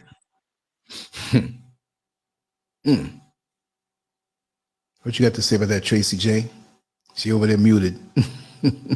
Oh no, I just like listening. But back to one of your points earlier about talking about the women and how they feel about the pastor. A lot of them live vicariously through the first lady, like imagining that they were her because they long for this healthy relationship. Well, quote unquote healthy relationship that they see in the church. And don't know what's going on behind the scenes, but they're looking at this man that has all this power, he has all this money. They see the first lady, she's well taken care of, she's protected, all this stuff, and they want that for themselves. And with some women, it's kind of hard to keep going to a church and you're seeing that, and then you're looking at your own pool of men, and then you're like, well, nobody around me does that, or my husband, or even the married women. They'll look and Right. say, well, my husband's nothing like that. You know, I want him to be like that, but he's not like that. You know, you got married women that go to church and the husband stays at home. He doesn't even go to church. I mean, he's not even interested in even trying to, you know, be under the pastor or anything. So that plays a factor too. That's right. That's a recipe for disaster. All those other men ogling your wife, wanting to give them the holy hug, and it gets closer and closer each week. Can I invite you out to lunch, sister? Sure. Yeah. We a lot of lunch meat out there. I'll put it that way. It's crazy. And see, the pastor prays on that. He'll pray on them wanting that because he senses that. He knows these single women want a man like him, and he'll pray on that. That's right. Big time. Especially when they have these marriage counseling sessions. And here's Brother Kwame here. Let me see what he has to say. There he is, Brother Kwame. Brother Kojo SCURV, how are you, my brother? Big 6-0. I'm good, brother. How you doing, man? I try, yeah. You know Kwame's going to be controversial, Kojo. Oh, that's my middle name. That's my middle name. Yeah. Well, Kwame's going to be Kojo. Kwame's going to be controversial, Kojo. How you doing, Tracy, on the Instagram? Hi, Kwame. How are you? Well, I'm not bad. Yeah. All right, I'll kick off. I mean, the church, yeah. I used to go to church, and once upon a time I went to church. I knew that when I went there, it was all lies. It was all brainwashing. But I mean, at the end of the day, you can't force people to do things. You can't change them. But at the end of the day, you know, these churches, we know what they're about, Kojo. They're about money, not the people, but money. Oh yes. I mean, you ask yourself, where do these pastors get all these cars from? 1, 2, 3, 4, 5, 6, Master Gam. 6 cars. Yeah, laugh. Yes, I'm telling you, 6 cars. Kojo, 1, 2, 3, 4, 5, 6. You're in Ghana, Kojo. You see how people 24 hours still in the church. I'm telling you, 24 hours. Yeah? They don't even go to bed at this going there. 24 hours. Oh my God. Have you got a home to go to? Do you mean to say you've been to the church from what? What time? What, about 5 o'clock in the morning up to the next day? Lord, my goodness me. What's wrong with you? These pastors are not good. Most of them are liars. Most of them are liars. They want your money. They're confusing you. And I don't know if you know about this, Kwame. As soon as somebody in the congregation does well and gets themselves like a nice car, the pastor feels like he has to get something nicer than that. Oh yeah, Master Guy. Yes. Tracy, yes. And also, before I go, Kojo, I mean, I've been telling you about this, yeah, and I know you if it was your daughter, you would slap the daylights out of her. How can you go to a pastor and let him bath you? Are you for real? That pastor should be in jail for life for what he did. How he did that, Kojo, honestly, I don't know how you can get away with it. Right. That's crazy. Well, see, the people let the pastor get away with. Oh, I'm sorry. Yeah, he was from. I'm from Ghana. Kojo's in Ghana. Yeah, there was a pastor. Yeah, that he was what he was doing. He was pretending he was going to give these girls, so-called baptism. No, he was getting these girls to dress themselves to take their clothes off. I mean, he bathed with them. What? They're sick. Yeah. Sick people. Yeah. We don't just give him one slap.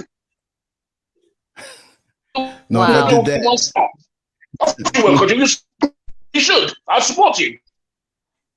Wow. Anyway, brother, and to take care of yourself. Yeah? Yes, brother. Thank you so much. There's so many people out there doing things like that, man. Did you see the one at the beach where they had all the women bent over by the beach and he had to kiss their backsides? Yeah, in Nigeria. Because most of people are stupid because they just abusing them. They shouldn't get away with it. They shouldn't get away with it at all. Anyway, Kojo, good night. Thanks very much. All right, man. Thanks. Not the truth. You know, He is right about the many vehicles. Crazy Now out here. you got pastors that are mega pastors. They don't have cars. They have private jets and planes and all this stuff. Exactly. Mm-hmm. Oh man. They got the airplanes. They're asking for new upgrades on the airplanes. You know, while many black pastors condemn homosexuality from the pulpit, the choir lofts behind them are often filled with gay singers and musicians. Exactly. Birds of a feather flock together. You know what I mean? And it's always been. There was a pastor that actually passed away back in the 70s. He had a huge influence in Queens. I won't say his name. He didn't do nothing to me, but they found out after he passed away that he was deep in it like that. You know, I don't understand. And they come against it so hard. I wouldn't even be, if I had to live a double life like that, I wouldn't be a pastor. I would just, you know, but that wouldn't be the issue with me. It would probably be women. And if it was, I'm like, yo, I'm stepping down. But I wouldn't want to step down. So I'd have to stop doing what I'm doing. It's either or. You know, you get to a point in your life where you see mortality, and is this really important to take the risk? And it's not about taking a risk of getting caught, just being right with yourself after a while. When you know that, you know, there's certain things in excess that, you know, can just bring you off. I wouldn't want to be that way, you know, because it's going to be that last time. Is it worth it? I'm not trying to get like a pastor or something like that, but we got to leave out of here, you know, in our best condition, and whatever it may be. Maybe you eat too much and there's obesity going on. Maybe we gossip too much. Maybe, I don't know, you indulge in certain things too much. I don't know, but we have to perfect ourselves. So, I mean, while people will say, oh, you can't condemn the pastors in the black church. So, look, we all have things we got to work on. My problem, again, like I said, is the hypocrisy in condemning other people of what they do, as opposed to, you know, what they do as a pastor or the people in the church. And the people gravitate toward the church. There are people who are mentally ill. I'm not saying everybody who's there is mentally ill.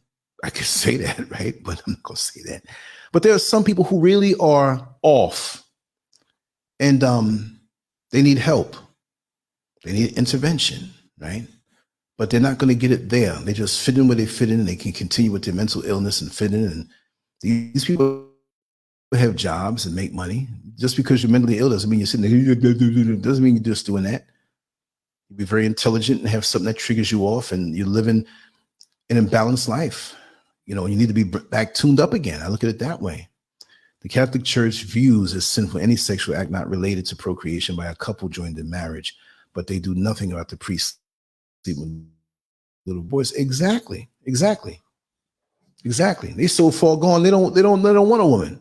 And even in that, procreation, joint, okay, in marriage, but it just has to be that. Well, you're looking good, honey. Boy, you're looking good in that dress. It's fitting you tight. Let's procreate. There's a pleasure aspect involved in this. And for some reason, people can't see that. They get all uptight. How are you going to get sperm to hit the egg unless there's a pleasure aspect? Unless there's something to the eye that you look at. It's not like, well, you know, I like your elbows. No, you like that nice looking ass. You like the way she walks. You like all that. The way a woman's made is perfect to drum up those things inside of you. So how are you going to be a fool? Or just procreation. I'm not looking at your titty swinging around, and we're just going to do this for, what are we going to name our child? Okay, Bill? Or come on, man. You ain't think about that. Half of you ain't think about your child. You know what can happen after you have sex. But half of you ain't think about, well, we're going to have a wonderful child with all, you know, running around in the yard. You think about that thing and how good it feels. And look how masterful the Creator is. We're not making fun. Look at that. When you're a man and you push in, that's when you feel the pleasure. So you can't keep pushing in. You got to pull out again to repeat the process. And guess what? It increases. I'm punching the camera. Look at me, right? It increases. And the same with the woman. And when you're mounted right, and there's a clitoral stimulation and all of that stuff, it's made that way. Why are we so uptight about it? Nothing wrong with that. Yeah, people can say, well, it's got to be in a marriage, but you go as far as to say it's just procreation. Oh, I'm not knocking you, mixed genre faves. I'm just saying, it's just so crazy how everything. You see, the world has taken something so good and so pleasurable and twisted it around, and I refuse to go that way. Just because they have porn and all these other things, and the people in the church go, they knock that. Half of them got big subscriptions. Go over there and check their history on their computer. And you'll see what it is that they like too. But what I'm saying is that the world has taken it and made it a cheap thing and removed it from the divine thing behind it about family and love and righteous soul ties. When you love somebody and they're a person from you, the soul ties are not bad. The soul ties are bad only when you get with a bad person and it's quick. You figure that's why the whole thing of marriage, you take your time. But some people, hey, how you doing? Who's this? Oh, this is my husband. Really? Last month you never told me nothing about him. Well, we got married. I met him 2 weeks ago. Then you get a soul tie with this guy. You didn't try to know who this person was, and then it's a disaster. Now you knock marriage. You take a long time for that. And it don't mean, well, she's making me wait and I'm going to be faithful and wait. And you tell everybody that, and you got somebody draining your nuts on the regular. So you look good when you get married. He waited for me. No, he didn't. He had somebody else. Let's just talk real. But he's going to act like that. And he's going to look at you like that, like, yes, she's so precious. So the woman he's messing around with, at the end of the day, he's going to look at her like she's more valuable because you didn't give yourself to him, but she didn't do anything. But she might be doing something too. Might not be with a dude either. And she'd look, I did not have another penis in my mouth or in my vagina or in my backside. I did not cheat with a man. Then you should turn around and say, well, how about a woman? Now you busted her. They were licking. Come on, man. I know all kind of things. I haven't seen it and been there, done that. There's nothing my eyeballs haven't seen. So I'm not going to sit here and act like I don't know what's going on in the world. Let me take another sip. Man. Oh, that's Tracy J. Master Glam when she was talking about vagina. Seriously, I almost spit. I would have been cleaning. For real. I would have been up all night on the conference line, not talking, but because you got to get all between the keyboard and juice is sticky. And oh, man, I'll be all. Then you'd find places 3 days later. I missed that spot.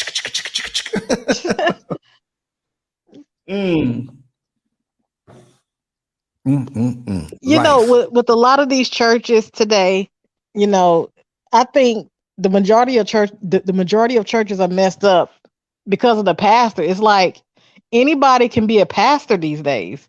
What happened to, the genuine pastor, the one that really wanted to help his community, the one that went out and did things in the community and knew what was going on with certain families and tried to strengthen, the family. But now any and everybody can be a pastor. All you got to do is have enough people that will follow you and that will believe in the doctrine that you're preaching. And you have a congregation right there. It doesn't take much to get a congregation, especially if you're somebody that's very charismatic, you lie real good and all that stuff. Yes, you could have many followers. Wow. I'd love to hear that part there, Queen Red Pill, if you came in, hit that link. Well, speaking from experience, wow. That is, yeah. It doesn't take much now. And over here in Accra, it's like every other cab driver is a daggone pastor. Serious. And they had their little stickers inside or whatever. And then before you get out, my brother, God loves you. Jesus loves you. I want you to come by my church. Oh, okay. What church do you go to? It is my church. I am a pastor. What? You're the third one I met today. What? Wow. Wow. Again, to pastor, but early on in the ride, he was just checking out every film. Look at her. She is well built. Oh, yeah. Ooh, look at that one. Ooh. Oh, I am a pastor. I want you to come to my church. I said, I already know what kind of church that is. Wow. It's because we were speaking the other night and even Harriet and mixed genre faves. It's so conservative out here on the outside, the facade. But when you get below, and whenever you have any society that suppresses and oppresses free, I don't mean open and decadent, but just, expression, being a little more free. There's so much finger pointing and you can't do this. And, like the minute you get horny, you start feeling guilty and trying to suppress it. Doesn't mean you want to go jump on everything you see and rape somebody or violate somebody or disrespect somebody, but they don't allow you any space to and any acknowledgement of your real feelings, Or is that cheating? Yeah, that's cheating. Anything that results in orgasm, I don't care if you're humping a dog, that's cheating. Yeah, it may be a different category of cheating. Anybody other than your spouse or your significant other, yes. Yeah, that's cheating. Is watching porn and fantasizing about the people on the screen, is that cheating? Your mind's there and it's not with your woman. You see what I mean? We can take that so many different, but yeah, with the man, yeah. Okay, let's look at it this way. Did did the husband say, honey, I know I don't cheat with a woman and you're glad with that, but I'm gonna be very transparent with you. I'm gonna go out with my friend Bill and we're gonna pull over our van a little bit and he's gonna insert his penis in my backside, resulting in orgasm as I clench it. That's not cheating, but he'll do me too, and I'm gonna come on back home. Does she? Oh, okay, it's not cheating. It's not with a woman. Let me tell you something. There are women out here who like that more and more. People write to me and tell me that stuff. I've seen it. I've heard it. Like that girl on the bus who told me she prefers that. No. This is off and everything, but she says she prefers that. Just like men like, oh man, I'd love to have two women in the bed and half of them can't even handle one. But they it's large. It's been put into their head. Trust me. Been there, done that. You don't want that all the time. You don't want that all the time. And then after a while, you ain't gonna want it all. It just mixes everything up. It's too crazy.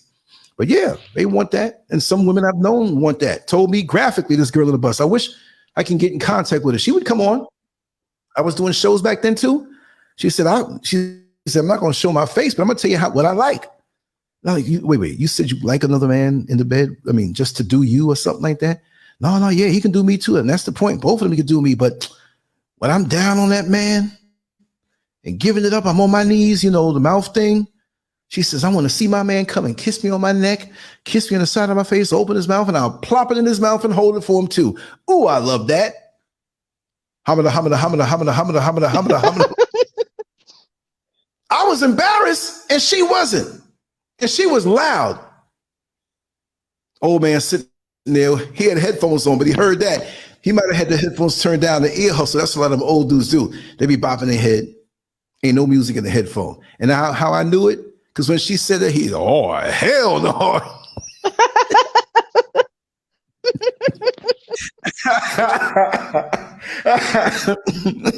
Oh. As soon as she said, oh, hell no. Wow. Yep. Oh, man. No, she got graphic. And I was like, why she got to tell me all that? Shit, yeah, we share the prize when we kiss afterward. I'm like, oh, my God. Oh, God. I said, you seriously? She said, yeah. Y'all men like it with two women, so why can't we like it? And there's a lot of them out there like that. There's a lot of, you see a lot of guys say, oh, man, I'd love to have me a bisexual woman because all bisexual women ain't going to want another man or a threesome. They may just want to be in a relationship or some kind of sexual thing with women, whatever. They ain't always a group thing.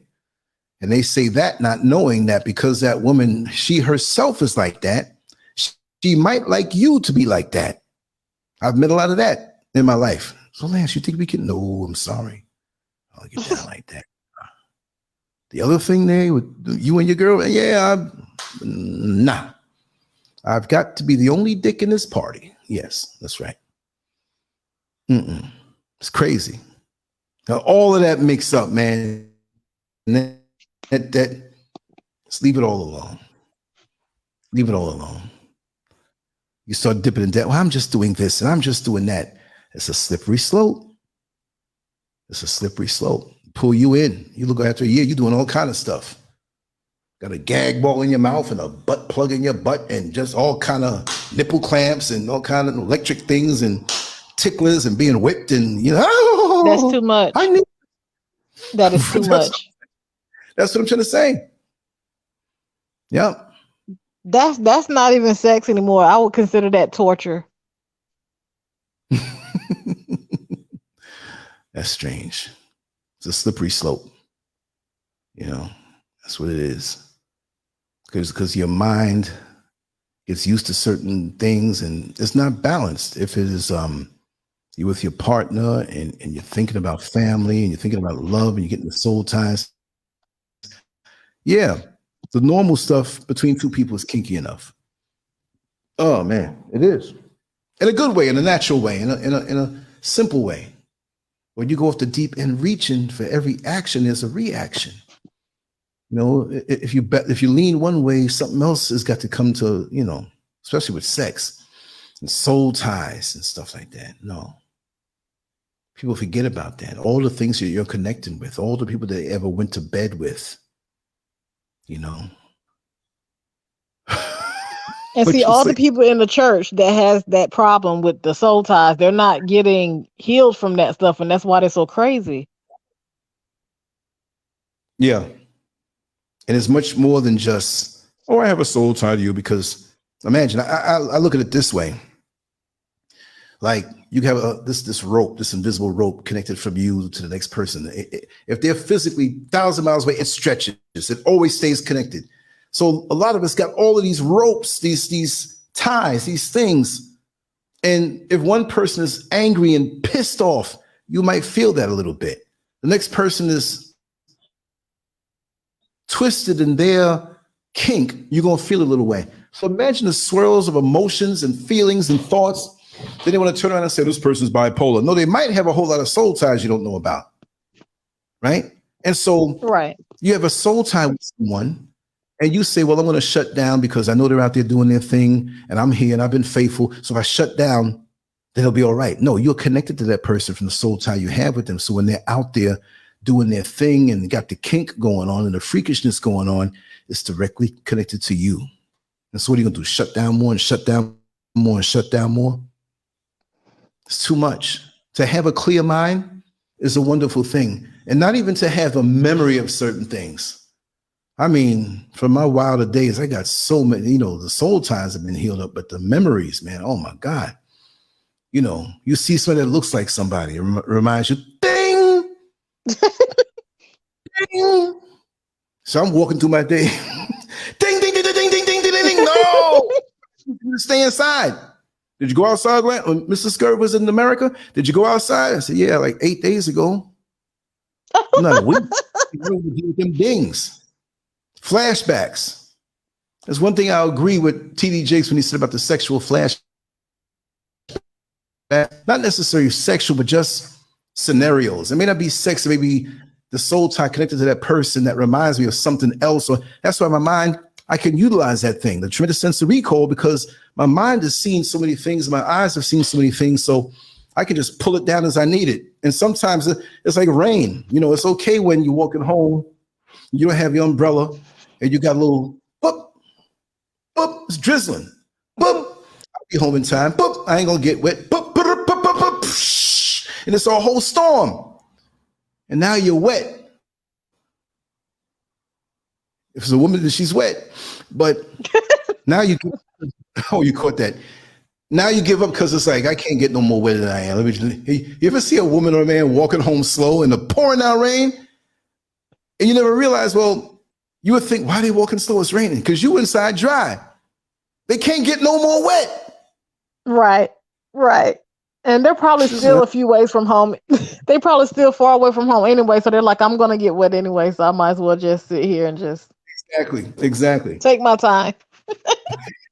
But it's such a defeated look. They walking all slow. Got time to wave at you in the rain. You inside in the window. Hey, how you doing, fool? Why you walking so slow?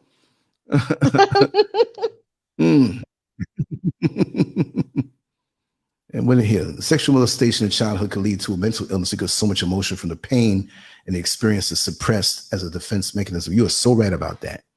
You're so right about that. There's so many people who they take it also that it's their fault. And I have my usual seat that I slide around on, but this hard seat, my butt cheeks are hurting. I'm like, what the heck? I had to switch for a while. But you're right. That defense mechanism is suppressed.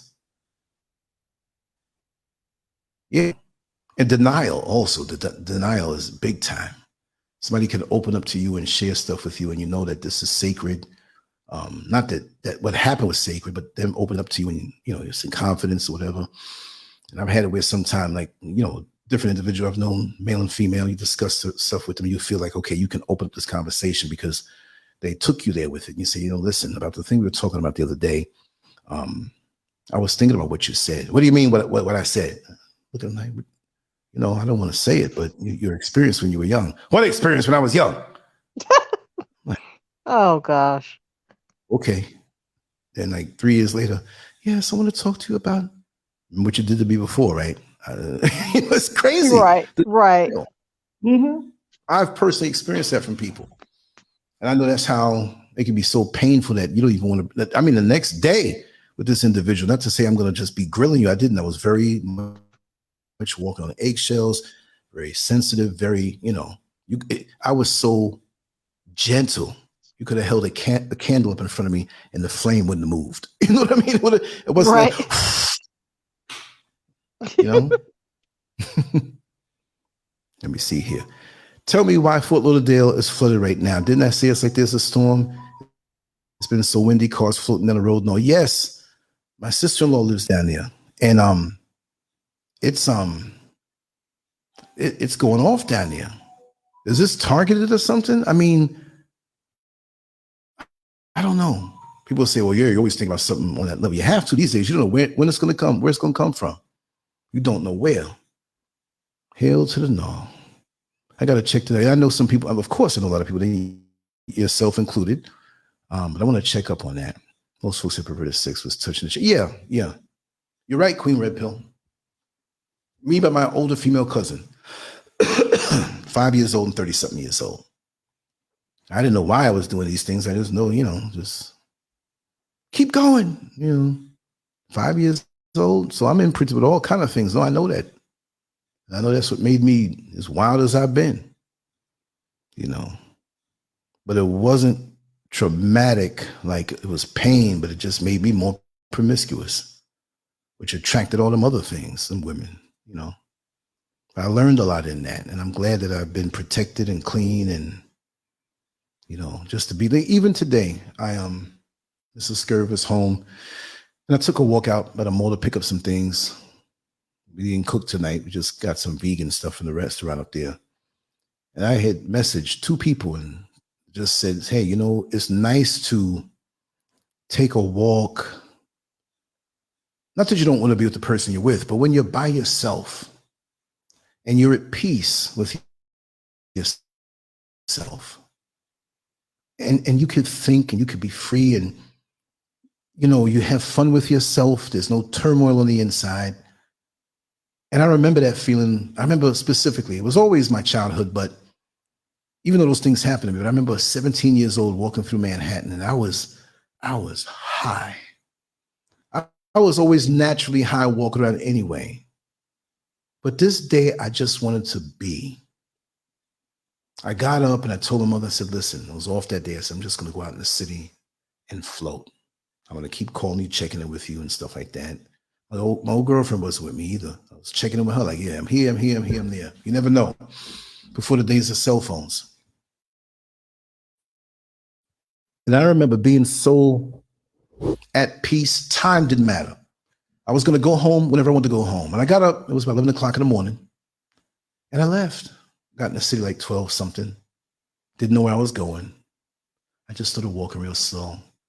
And I just imagined like, okay, if I lived right here, you know, then that other home wouldn't exist. I don't have to worry about the time. Let me go check out this music in this music store. And I might have been there for 3 hours and bought a couple things. Then I went to a bookstore. Then I sat down at a restaurant, took my time eating, watching the people. People started coming around me more, just small conversation. You switch numbers or something, you keep going. You find yourself, you don't know where you're going to be. Then I went down by the South Street Seaport. You could look over into Brooklyn and you could sit on these little layback chairs and stuff and feel like you're at the beach. And I'm doing all this walking. but I felt so peaceful. I didn't get back home until like daybreak. And I felt so good. I laid down for 2 hours, got back up on 2 hours of sleep, and just did some stuff in the neighborhood. But, you know, so many of us are so connected to our trauma. It doesn't mean we want it.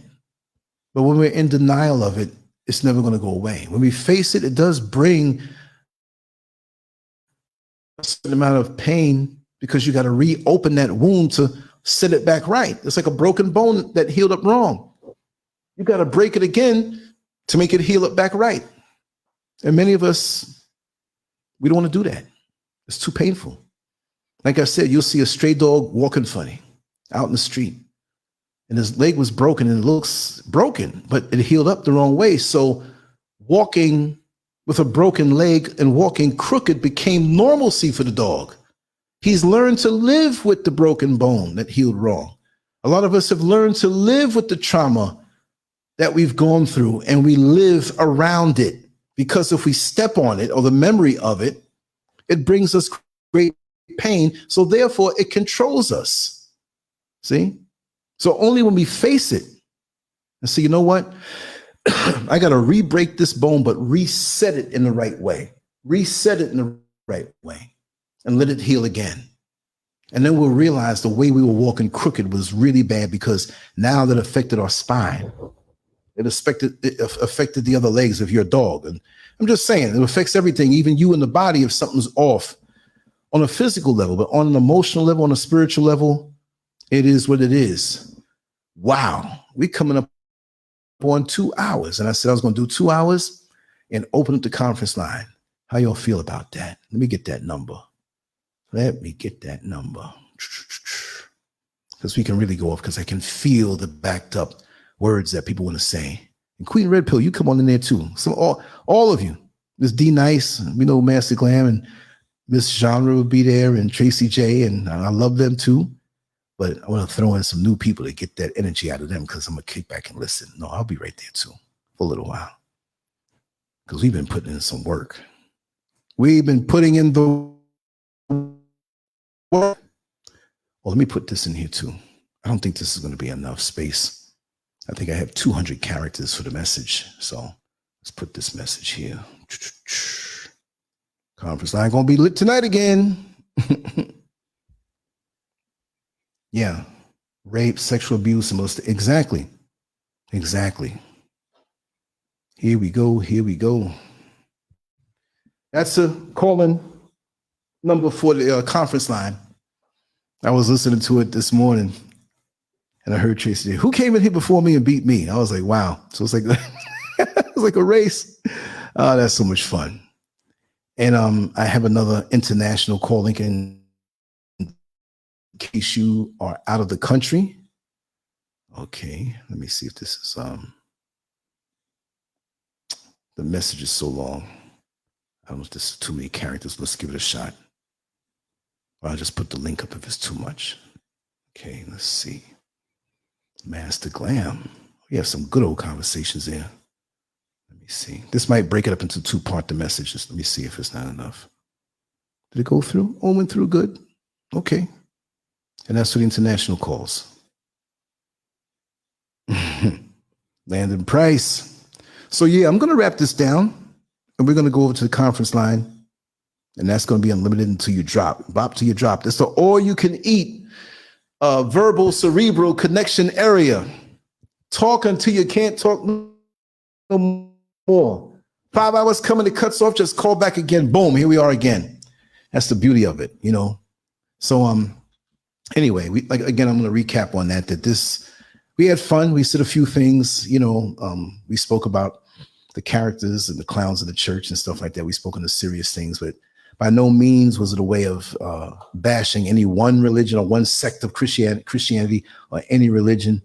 We just say the things that most people are afraid to say. You know, we speak on the things that most people are afraid to speak on when they observe them. So we say it. I mean, why not?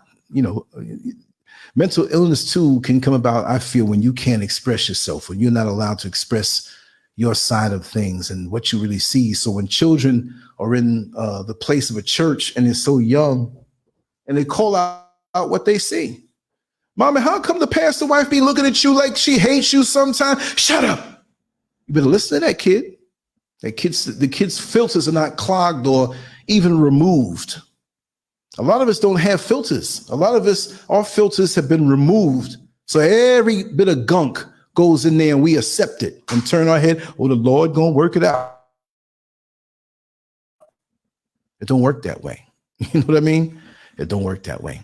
Anyway, we're right up on the 2-hour mark. Let's go to let me just put that number up. I'm gonna make a banner for that. Somebody's already here. That's a good thing. I'll flash this across the screen for those who may be on the phone and can't really see it. I'm gonna make a separate banner tonight for that too. 321-521-2515 is the calling number if you're in the United States, and you go in the chat room and you can see the international calling numbers on that page on LANCESCURV.com. If you go to LANCESCURV.com, it's on the top where you see international calling numbers and have all these different countries there. And the bottom line with that is if you call from your country on that number, it does not induce a charge. It's toll free. It's free. I don't know how they work that one out. Maybe it's through the cloud or something like that, but it's free. All right. So anyway, make sure to sign up for the Patreon where we share these conference lines and the little short things that are very explicit sometimes, but we say it the way we want to say it. It's not the prim and proper, decent versions of things, me being the upstanding member of the society that I am. You can contact me by email or directly by phone. That number there, American number, you can hit me on WhatsApp or you can call straight through. There are no long distance charges, but you will be calling West Africa, but it's through an app through the internet. So we've circumvented all charges. You know, I got to be slick being the junior inspector gadget that I am with the gadgets and stuff. So anyway, yes, let's go. What she say? Conference crew, get ready. Let's get ready to rumble.